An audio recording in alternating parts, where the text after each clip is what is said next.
Hello, and welcome back to another episode of Voice of Adoptees, which brings together diverse and unique voices from around the world to share their stories. If you liked today's episode, remember to give us a like, subscribe, and leave a review. Here's your host, David Shunk. Hello, everyone. Welcome back to another episode of Voice of Adoptees. I'm your host, David. Today, I am here with Debbie. She is a adoptee. She is a Oregoner, lives in Oregon, and we are very, very happy to have her on our show. Welcome, Debbie. We are pleased to tell our listeners about yourself, including where you live, where you're adopted from, and a fun fact about you. Hello, thank you for having me. I live here in Oregon, and we call ourselves Oregonians. Oregonians, got it. And a lot of people mistake Oregon, and we know they're from out of town and visiting if they say Oregon. So that's a good tell sign right there. So yes, I was adopted from Korea. We moved to California, and then we came to Oregon. I was raised here as a small child, I guess from the age 2 to now. Never have moved out of Oregon. Fun fact about me is I love being outside. I love hiking, bicycling, walking. And there's a lot of beautiful places here where to get outside that our weather, some of them are beautiful. We'll have all different shades of green. But we also pay for that rain by lots of rain here in Oregon. So winters can be a little bit dreary and wet and cool. Yeah, I've been there once, and I think it rained pretty much the whole time I was there. Well, that's awesome. So how about we just dive into your adoption story? I guess where did it all begin, and how did it start? Okay, so from what I was told, my mother had always wanted to adopt a child from another country. And at the time, they had a son, a biological son, and they were living in California. And back in 1970s, the company that they used was called the Holt Adoption Agency. And they were able back then to kind of request if they wanted a boy or a girl. And my parents decided to ask for a girl since they already had a son. At the time, there weren't any girls available to them. And so they were offered a son, and they just declined and said, no, we'd actually kind of like to wait for a girl. And I believe about 2-3 weeks later, they got a phone call saying that they had a little girl. The story, and it's hard to fact check it now, but from what I've always remembered and believed, was I was about 2 days old when I was brought into the orphanage. My parents officially adopted me at 2 weeks old, but it took until I was 6 months old to come to America. And also in that time of waiting, there was an airline strike. And so, again, I was told that they had to charter a special plane to come and bring all these Korean adopted children to America. And when that specific plane was brought to Seattle, Washington. So my mother came from California up to Seattle, Washington to pick me up, and then took me back down to California until I was about 2 years old when they decided to move to Oregon. Wow. And friends went on. Oh, sorry, go ahead. My friends went on to have 3 more of their own children. So I was raised in a Caucasian family with 4 biological siblings. And then there was me who stuck out. And I'm the second oldest in my family. So being raised in a family of all Caucasians, did that ever bother you? Yes. I didn't realize probably until I got to school how different I looked and how different, they all have blonde hair, I had black hair.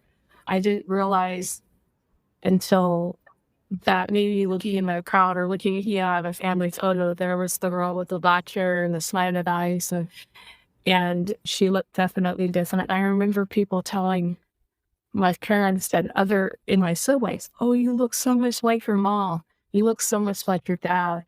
And I didn't have that. And again, probably as I became, in grade school, kids would point out the differences. They wouldn't believe me that my siblings were my siblings. So Yeah, it mainly hit me during through school age. And then there were times that I really did, I felt like I didn't fit in. And that's kind of funny how it had plays out now because all my life I'm not feeling like I fit it in or I, I'm going to keep the family together. Family holidays and gatherings and even extended family. I'm the one that makes the phone calls, sends the cards, and keeping everybody connected. So I don't know if that comes from you just wanting to feel like fit in. And not that I wasn't treated that I didn't fit in, but it must have been something that I struggled with along the way that I wasn't sure why I felt that way. Maybe it was like just like a subconscious thing in the background, and you just didn't know it was happening, and which is a lot of adoptees have that, whether it's an identity problem or just just trying to wrestle with the fact that you're when they're looking at their identity, when they're asked who they are as a person, and like they have a family, they look at all of them, and then they look at themselves, and they're like, that could be tricky for some. All right, so to continue your story, you got to the U.S. finally. How was your upbringing like? What was your life growing up in the U.S.? It pretty much was a good life. We were considered a large family, so I had always said I was raised poor, and my father he was the only one that worked outside the home. Also, during my upbringing, my parents took in a lot of foster children. And so even though there was 5 children, there was a lot of times maybe 7, 8 children that were, in our home at different times. So there were a lot of things that I wasn't provided with because we'd have taught them money. And so I used to think, well, why did they adopt me if they couldn't afford me? A lot of things that we were told, no, you would go to school and see your friends have this or that, and you would have, want the same thing. But we were definitely clothed. We were fed. Because parents also raised me in a Christian home. Sometimes I used to think, well, maybe they use that for free babysitting because we were there every time the doors were open. I think we would go off to our classes and my mom and dad would do great, no kids and, close proximity to them. But yeah, we had a good life. My parents were married for 42 years. My mother passed away almost 14 years ago, and my father unexpectedly passed away just 2 years ago. They definitely did, for the most part, lay a pretty good foundation for me and my siblings. Wow. And so they had foster kids on top of adopting. That's impressive. Did you ever feel like they didn't pay attention to you at all, or did they give you the time of day just like any other one else? Because I was the second oldest, I felt like I was adopted to be able to wash the dishes and watch after the younger kids, especially the foster kids. I felt like when we would have foster children come into our home, I had an instant connection with them because I knew what it was like not to have your parents there, or maybe, whether abandoned or, did up for adoption. I could relate pretty closely with them.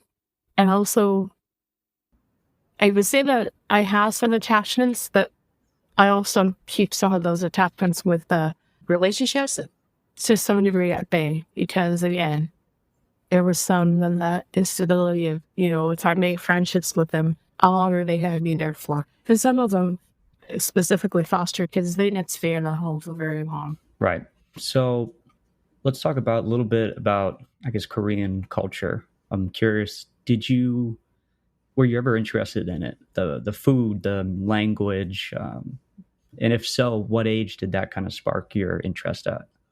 So the adoption agency that I was adopted through, the home office, was located in Eugene, Oregon, which is about an hour from where I lived. And so they had summer picnics with the lady. Her name is Bertha Holt. She was kind of everybody called her grandma. She was actually, her and her husband started the adoption agency. So every summer they would have a big picnic for all the adopted children. And I remember going to several of those. In Oregon specifically, we did not have very many Korean adoptees. When we moved to Oregon, my parents were introduced at church to another family who actually adopted a Korean girl, and she came when she was 4 months old, and so our families were introduced when we were 2, and to this day, we are still friends. So, but specifically in my area, there are not a lot of Korean people here. I would have to go a good 45 minutes to maybe more than an hour away to have, to see a lot more people meet people that were Korean. I always love the food, kimchi. Yeah. I don't really know how to make many dishes. My mother, she did that way. And so over the years, as I met other Korean adoptees, I've kind of been jealous of that they can cook some pretty authentic, delicious food. Mine is usually just finding it on a recipe online or something. Right. Yeah. But that's cool that you at least attempt. So, so what age did you start to get interest, if you did have any interest in your biological family in Korea? Do you remember like what age that all started to happen? Preteen. I think at that point, because I knew that I was so different, and maybe I think some of it, to be honest, came when I would get punished and get in trouble at home. And I, instantly hated my adopted parents. And I thought about, what if I ran away and I was able to get back to Korea and I could find my biological parents, and maybe I had siblings. Doesn't matter if I couldn't communicate with them. I was just going to go live with them. Then I always had a desire to find my biological parents. And as I got older, I discovered that maybe that would never be a reality or anything, because as I got older, so did they. And then the doubts and the thoughts of possibly are they even still living, that always crossed my mind. And as I got older, I also felt it became more of a deep longing to belong to somebody who looked like me, or, and then we'd have family resemblances. And when I got married and had children, I had difficulty having children. And I remember just being so sad that I didn't think I was ever going to have any kind of blood connection. Now, I'm 52. I don't know if I still have any biological parents. I've done the DNA testing. Every time I get a notice that 13 new relatives, I get excited. I go check it out. They're like 4th or 5th cousins. Someday I feel like, what if I log in and I'll see like a sister or brother? But I'm not currently, right now, I'm not actively looking for biological family. Oh, okay. Have you ever tried to like a direct search in Korea, like a professional on the ground trying to do the work? No, and because of other Facebook pages that I've joined, and I see a lot of that happening, I remember when I did 23andMe, and actually it was my son. He was the one that was really encouraging Mom, take a DNA test. And he actually ended up doing one. And then I finally did one, but I was afraid that if I took the test that I'd been told that I was Korean all my life, what if I was something else, Japanese, Chinese, or whatever? And I started to have those doubts of identity. Yeah. And it's hard to explain, because somebody who doesn't have, who knows 100% where they came from and who they are, is really hard. And so some of my friends would kind of laugh at me like, oh, brother, Debbie, you're Korean. Don't worry about, why would it be so bad if you were Japanese or something like that? And so I finally took the test. My son was going into the Marine Corps, and that was something that important. So I took him, and I got the results. And, I think it said you're 99 point whatever % Korean. And yeah, and then it did show up a lot of distant relatives. I did reach out to one who I think I'm like a 4th cousin with. And she actually was from the East Coast, and she was heading out to work, and actually she was going to be coming through. And so I actually had the opportunity to meet her and her son. They actually spent one night in my home with me, which I think is kind of weird because I don't think you only would do that. And, you know, but I felt like, wow, we're family, Yeah. even cousins. And it was really neat to be able to spend some time with them. She also was adopted, and her story was totally different than my story. So, yeah. So I've thought about it going back to Korea, and I might in the next few years. But again, I have some trepidation with that. Do I really want to know Yeah. about what I do with this information? When I meet somebody, then I have to quickly tell them to find because, they might be aging and, close to end of life or something. And I've learned through having both my adopted parents pass away that I really did have some attachments there. I didn't have a very good relationship with my adopted mother. And fast forward to going and getting counseling after my father died, I realized that I harbored a lot of hard feelings against my adopted mother that probably were feelings that I had towards my birth mother that I never knew. And so I treated her as if I needed to punish her for how I felt, maybe for feelings that I had towards my birth mother. And of course, my mom was fine, so I can't go back and make that right. So in that relationship and being raised by my adopted mother, I were very, very close to my father. And in my eyes, all my anger and all my bad thoughts were tended towards my adopted, my birth mom, not my father, not my birth father. I don't know why. And so I grew very, very close to my adopted father, and I took his death very, very hard. So have you been back to Korea?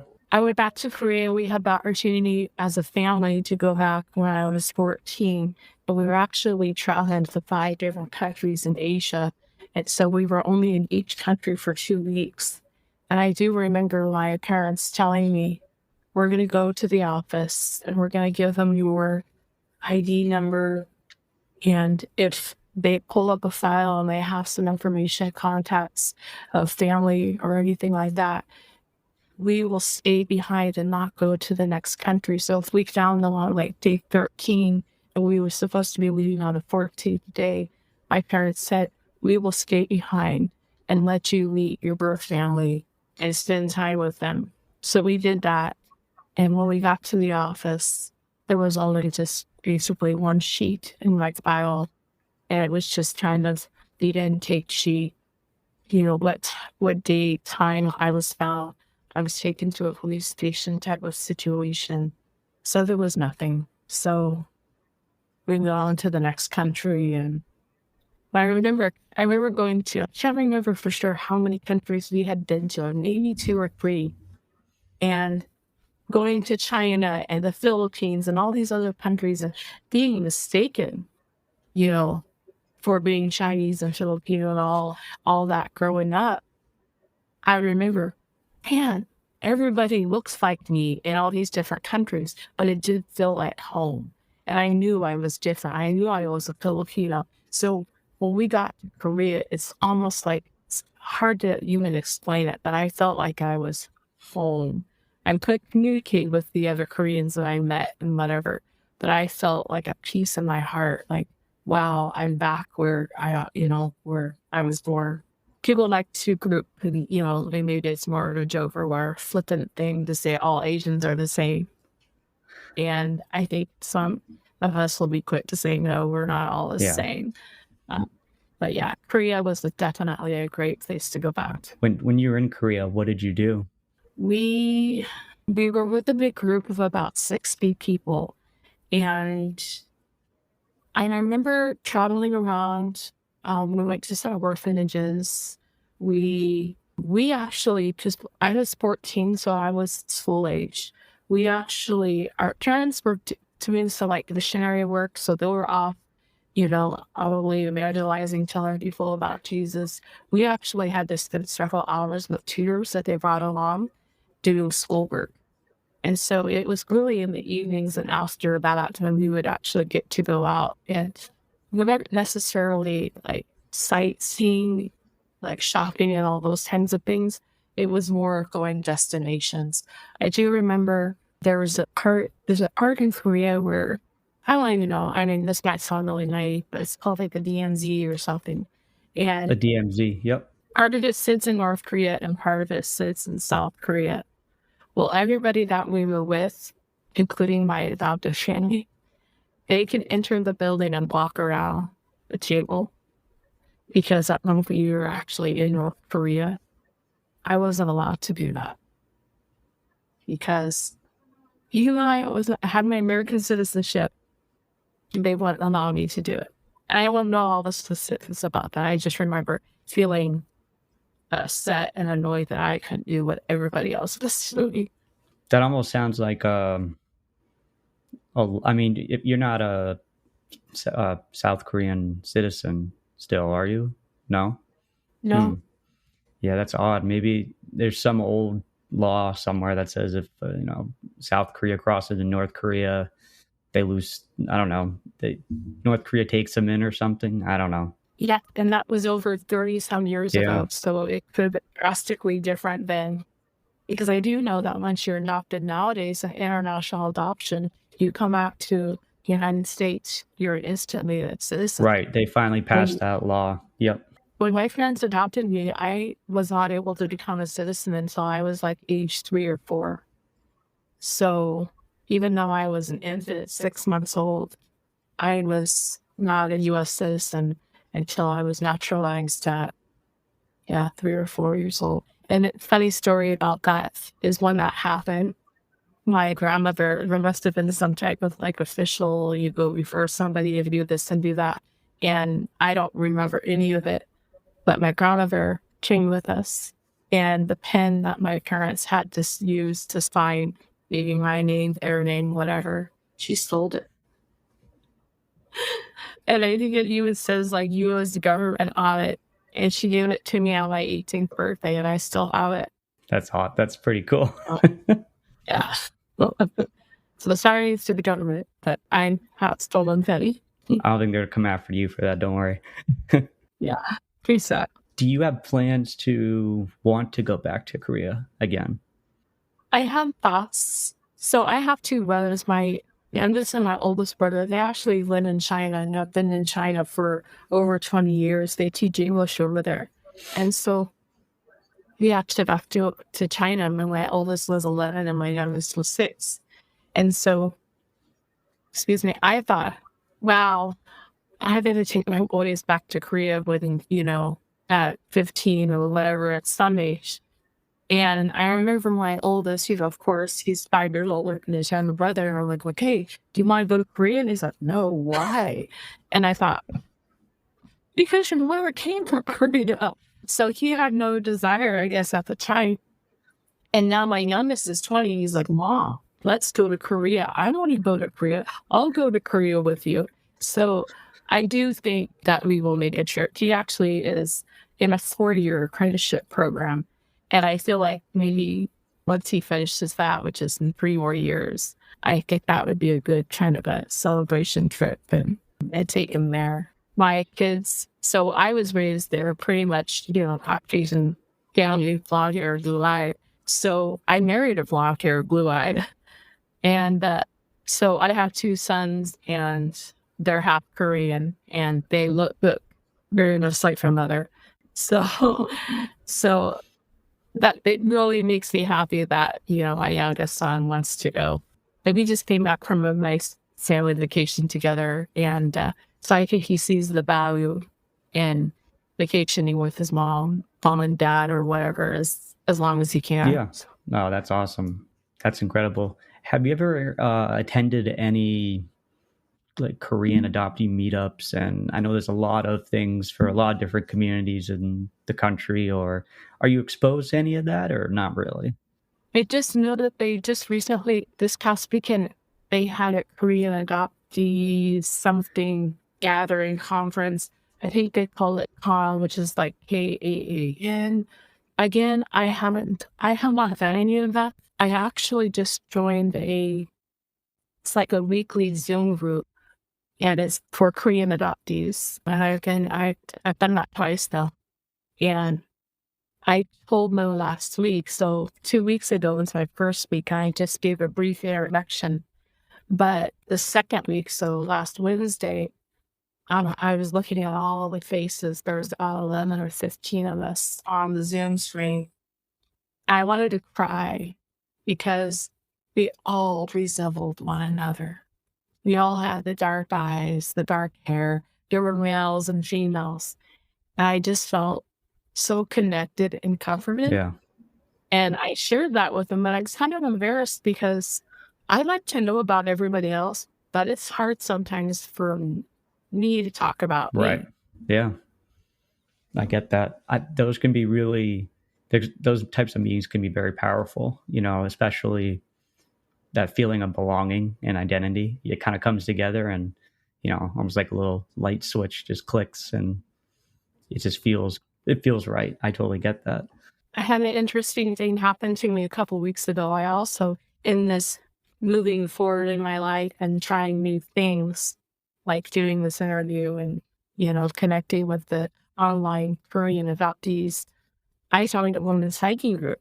And a lady who was leading it, her last name was Y-E, Yi. And I had some Chinese friends that are Y-E-E. So I had never seen the Y, I'm sorry, the Y-I. And she said it was Yi. And so she told me, as we were, getting to know each other, my husband's Korean. And he's half Korean. I instantly, just in my mind, not even thinking, she met his father was in the military, and the mother and the father met. He wasn't abandoned. He wasn't adopted. His mom met his dad in Korea. They had him in Korea, and then they moved back to the United States. But in my mind, because I grew Korean, I just assumed he was adopted, and he had a story like I did. It was kind of one of those like, oh my gosh, that we, jumping to conclusions. But that's what I've been doing all my life. If you've heard somebody was from Korea or whatever, you just kind of assume they were adopted. Yeah. Especially here in my area. Right. So, wow, that's pretty cool. So how interested are, I guess, your family members, your kids are interested in the Korean side of you? I know you said one of them, when it has to go back, said what? No. And the other one said yes. Did they ever take any interest in to learn more about your story, or did they just kind of say, well, Mom, we hear about it all the time, we get it? yeah. I think they're proud. I wrote them each a journal when they were younger, and I told them my story. I have it handwritten in a book for each of them. And so I think they kind of used it when they were younger as bragging about my mom. Well, my mom's cooler than yours because my mom was abandoned and adopted and, all that kind of stuff. But my oldest son, he actually did at one point have a desire for me to find my first family. And he wanted that for me. So both of them, I think they're very interested in if there was any possibility to be able to, to find that. They're very open, to meeting people, even like when that cousin came out, my oldest wasn't here in Oregon. He was actually in California at the time, so he wasn't able to. So we FaceTimed and everything, but they both were very invested. Like, Mom has a family member, and we get to actually see her and meet her face to face. And we have a cousin, she has a son that we could play basketball with or whatever. Yeah, I kind of like, because I wasn't really that way with a strong Korean cultural, all that kind of stuff. They like going to HR, that kind of thing. But we got raised with like doing any kind of Korean traditional things. Or Oh, okay. I did get a pass when we were in school. There was all these different other ethnic backgrounds and holidays and stuff. And so I would tell him, well, you're Korean, so you get 1 day off for a Korean holiday. So they thought that was pretty cool. It usually was like on their birthday or something, but missing a day because, specific to the religion or to their, whatever, but maybe they know their own Korean holiday. There you go. That's awesome. That's actually creative, honestly. I like that. So my final question for you is, if you could leave a piece of advice to any of our listeners, whether it's about finding family, whether it's about exploring who you are, what would it be? I would definitely say, and this is very cliche to say, we're not promised tomorrow.